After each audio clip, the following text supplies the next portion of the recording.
All right, all right, all right. What's up, folks? Let's go into it with the group death. Let's journey into the history of who this group is. Following this, I'm going to go on the backup channel and play the music from this group. Step into the world of punk rock music from off of this group, better known as Death. Man, what a sick name, man. That is kind of a dope name for a band.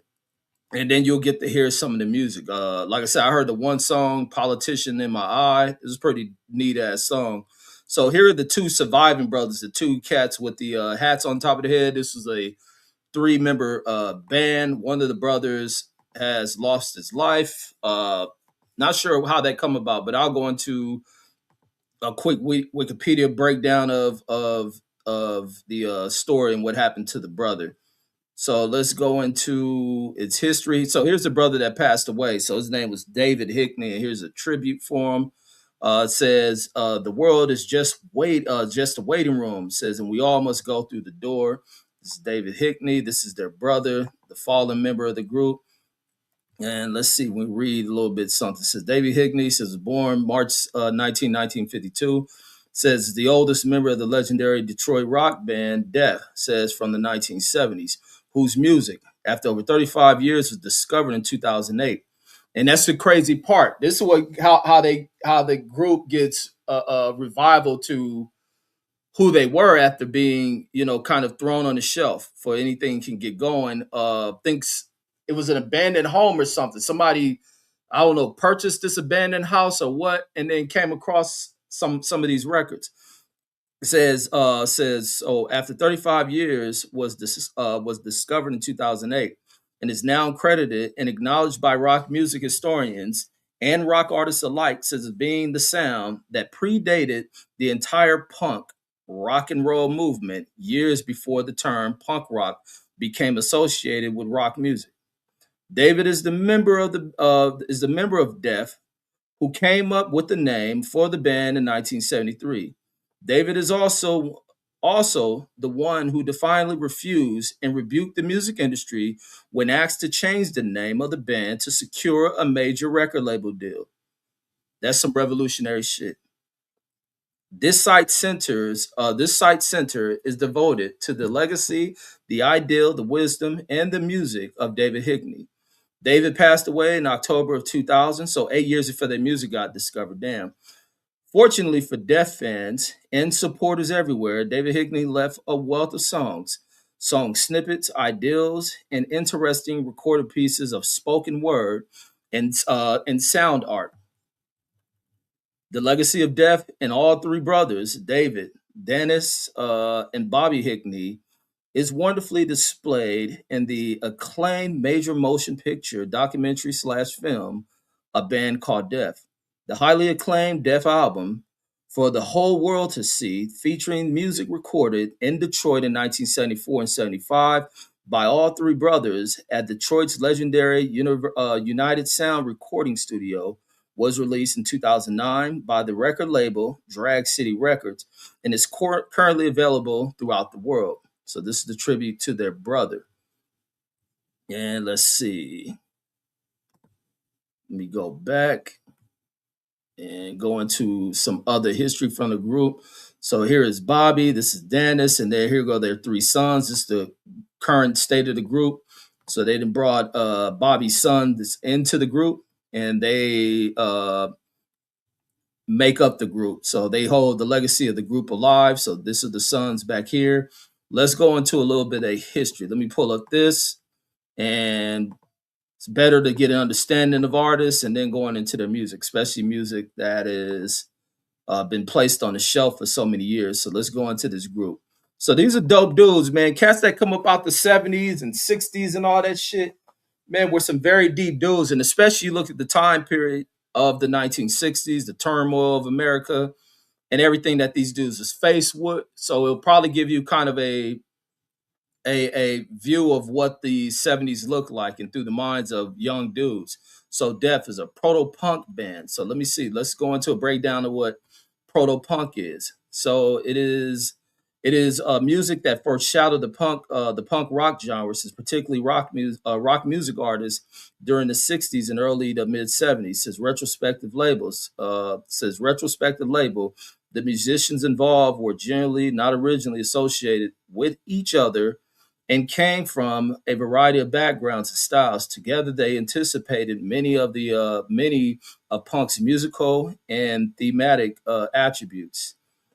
Tendencies towards aggressive, raw, simplistic rock songs is a trend rooted in the earliest forms of rock and roll. The American garbage rock movement in the mid 1960s is a key figure in the development of punk rock. By the late 1960s, Detroit bands, the Stooges and MC5, had taken the influence of garage groups to form a distinct prototypical punk sound. In the following years, the sound spread both domestically and internationally, alongside glam rock. I don't know if the glam rock's the ones who wear makeup and all that shit, like Kiss maybe says, in pub rock. Let me see if glam rock could be that. Blah blah blah. Flamboyant clothing of the musicians, particularly platform shoes. Yeah, yep, I was right. Says into several regional early underground punk scenes in New York, Ohio, and Australia. And I'm glad they bring up that because music does have kind of a regional theme to it. Unlike how we see in rap where it's East Coast, West Coast. And I think that's always kind of been kind of the segmenting of music and shit. That I think things have always been segmented based on region and all that other stuff. So let's go into it. So Def is an American music group, says formed in Detroit, Michigan in 1971 by brothers who we read on them. Bobby, so who played bass and vocals, David on guitar, and Dennis Hickney says drums and percussion. Says the trio initially started as a funk group, just like Parliament and all them and all that other stuff, which is hot music. Says which is some of the greatest music is punk. I mean not punk but funk. You just take the P off of it and add an Funk. And so the trio says initially started as a funk group, uh, but quickly switched their style to rock at the scene concerts after seeing concerts by the Who's and Alex Cooper. So let's put them on, see who was in these groups. This is the Who. I don't know who the Who is and who was in it. You got Alice Cooper. I seen that dude before. Matter of fact, I seen him in a commercial, I think yesterday or something. It says music critic Peter Mark, what is that? Mark Gasket says retrospectively wrote that David pushed the group in the hard rock direction that what is that? That presaged punk. And while this certainly didn't help them find a following in the mid 1970s, today it makes them look like visionaries. David himself, having been called the visionary of the group, publications such as Gawker have named them as one of the first punk rock bands. The band broke up in 1977, but unexpectedly, interest in their music resulted in independent record label Drag City releasing their unreleased recordings from 1975 and 2009, and the band reforming. And that's because they were pushed out due to major labels wanting them to change the name of their band and shit, and they refused to, taking a true stand of what I think many punk artists stand on. Many people out of what rock is supposed to be is to be rebelling against, rebelling against the system. I would believe the formation in 1964 to 1975 says in 1964 says the three young Hickney brothers, which we got the names of them, says watched the Beatles' first appearance on the Ed Sullivan Show with their father. So the following day, David found a discarded guitar in the alley, says, and used it to start learning to play. Sounds like the Jackson brothers messing with their dad guitar. Says brothers Bobby and Dennis says soon followed suit, and they began playing music together. Later, the young trio says purchased the best equipment that they could afford with the money that their mother won in a car accident settlement. So it seemed like everything was just start rolling at the right time for these dudes. The brothers practiced and recorded early demos in a room in the family's home and performed their earliest gigs from their garage. Sound like what's that kid doing out of Northern California? What's his name? LaRussell. Sound like La Russell taking it back to this old form, the old forms of how black folks conducted shit. Salute to CJ, salute to everyone else that's out there. Salute.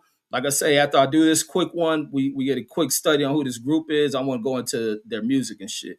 Want to dive into their music, hear what it sound like, hear what they were talking about. So that'd be what we 2025, 70 something. So we over 50 years ago, right? 50, yeah, over 50 years ago from this music. All right, so they were performing in a garage, same thing like Russell today, working his way up, performing in his backyard and capitalizing like a mug off of that. Salute to the dude, Russell. Says formed in 1971, they originally called themselves Rock Fire Funk Express, almost sounding like a funk sound. Always got funk in there. Yeah, they were a funk band. Says guitarist David says convinced his brothers to change the band's name to Death in 1973 after their father died in an accident.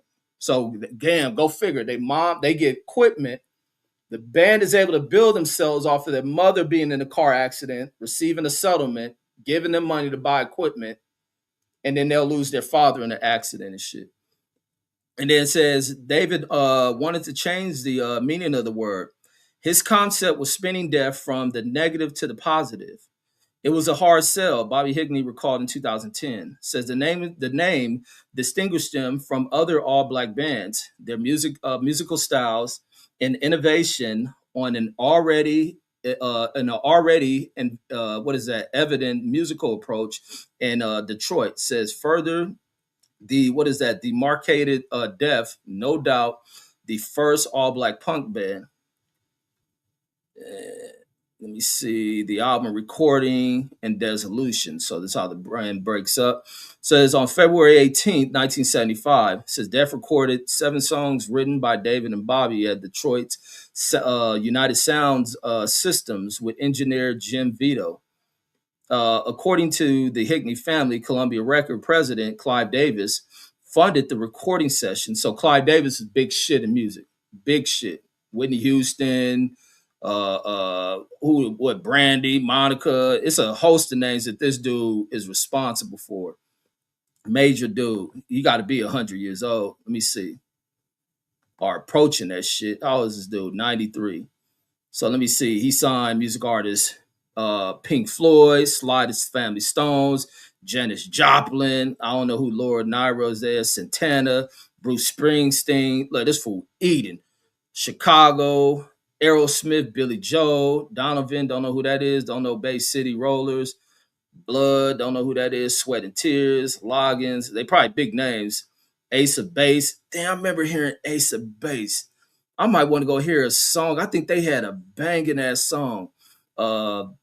Olivia, like I said, I used to hear on TV, says Olivia Longot in Westfield. Says he's also credited with bringing Whitney Houston, Barry Manilow. Whitney Houston is the monster. Let me see. So the Jewish family. Let me see who else. I just want to see some of the names. I'm gonna go right back to it of who this fool got. Folk band. So Whitney Houston, he signed Earth, Wind, and Fire to Columbia. I know it's some more names. Grateful Dead, I've been hearing about them. See, Steven Tyler out of Aerosmith. Let's see. Who else Clive got? Let me see some of the more modern names. From Arista. So this is labels. On Arista, he signed Barry Manilow, followed by Aretha Franklin, Dionne Ward, Patti Smith, not sure that is, Westlife, Al, who is that? Jorgensen, The Outlaws.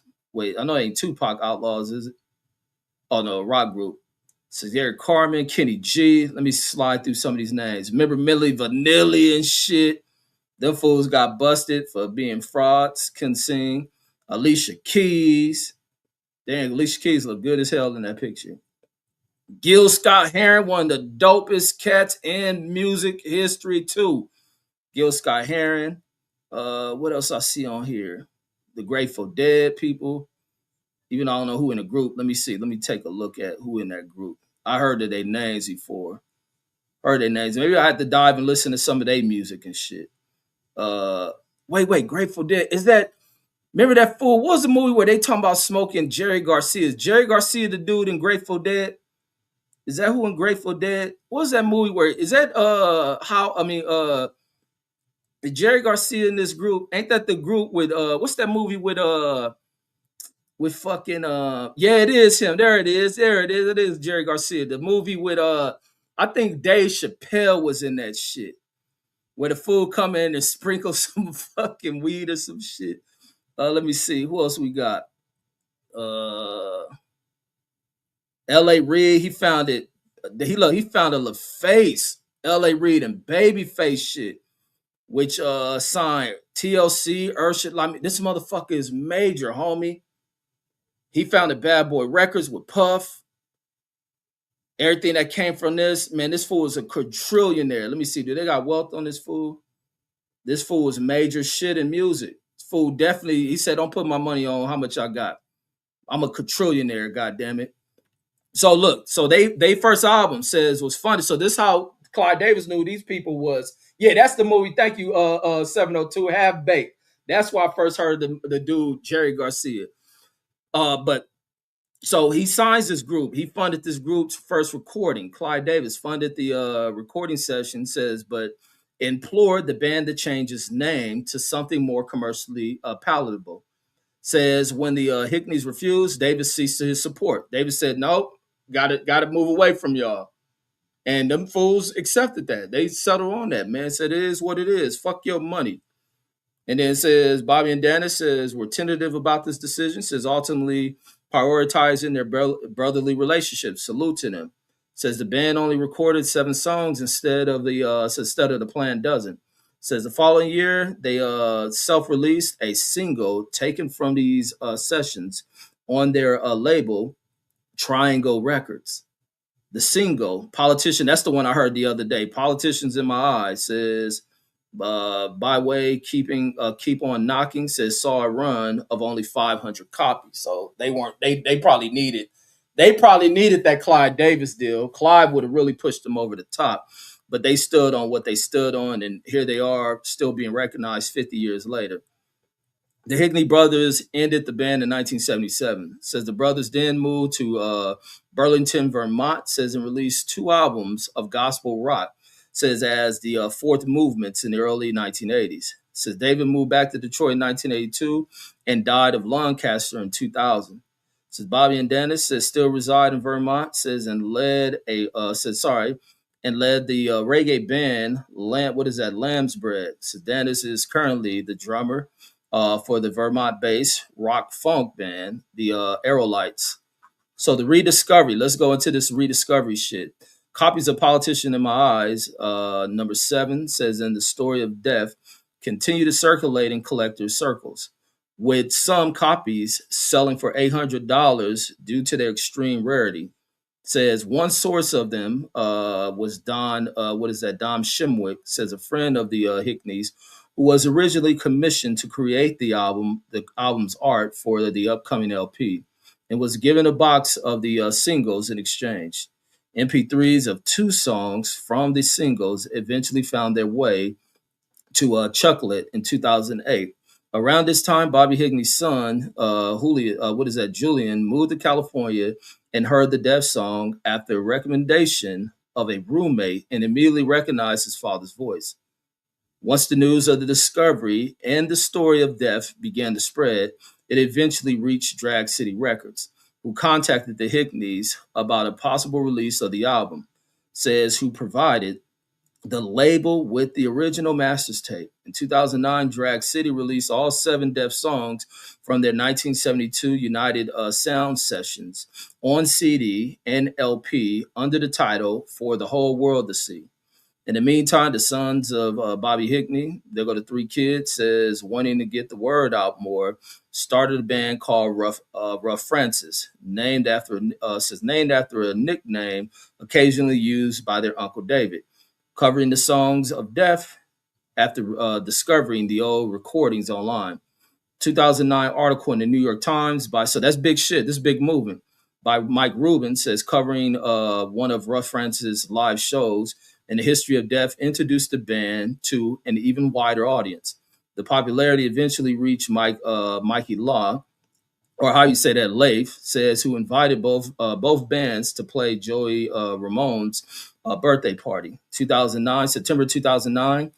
A Reformed Deaf played 3 shows with original members Bobby and Dennis Hickney. Says with Landsbread, guitarist Bobby Duncan says taking the place of the late David Hickney. Says during the 2010 performance at the Bloom Slangs Festival in Lexington, Kentucky, the band announced that Drag City says will release a new album with demos and rough cuts that predate the 1975 sessions. The album's spiritual, mental, physical was released in January 2011. In 2014, Def released their third studio album, number 3, or called 3, or album 3, says in the 2015, their most recent record entitled New was released. So let's end this one, go over here into this music channel. Let me bump some of that damn music. I want to hear what this shit sound like, as well as what other the people we're going to tune in. CJ in the building, salute. WMS 702 says that's how it was done before social media and YouTube. Says we didn't have the resources musicians do today. Facts. And then Ben Israel in the building, salute to Ben. And then WMS, yeah, that was half baked with the Jerry Garcia dude. And then Nano Boxer in the building says peace, brothers. Says and peace to the chat. Salute, and folks. Let me end this one. Let me go ahead and start setting up this next live stream. Let me set that up for the next 20 minutes from now. Let me set that up for the next 20 minutes from now, and we're gonna be banging their music. No. I don't need to set it up for the next 20 minutes. Let me set that up for the next 5 minutes from now. Let's get right into it. Ain't no need to wait. So let me set that up for the next 5 minutes from now. So therefore I can pull it up and run through this music. But that's all I got on this one, folks. I'm gonna catch y'all on the backup channel where we do the live music with Reggie Owens. Hold on, let me share that in the chat real quick for those who haven't been over there yet. Give me 1 second. Let me refresh this real quick and share the link. So I'll be running this in 5 more minutes. 5 more minutes. And I like that music shit because we really diving into music and shit. Bringing up music ain't heard in a minute. And then maybe tomorrow I want to do a show because I really want to dive into albums and shit. I want to dive into past albums and brand new albums. WMS says, appreciate the history. Yes, indeed. Yes, indeed, man. That's what it's all about, man. Keeping old shit alive.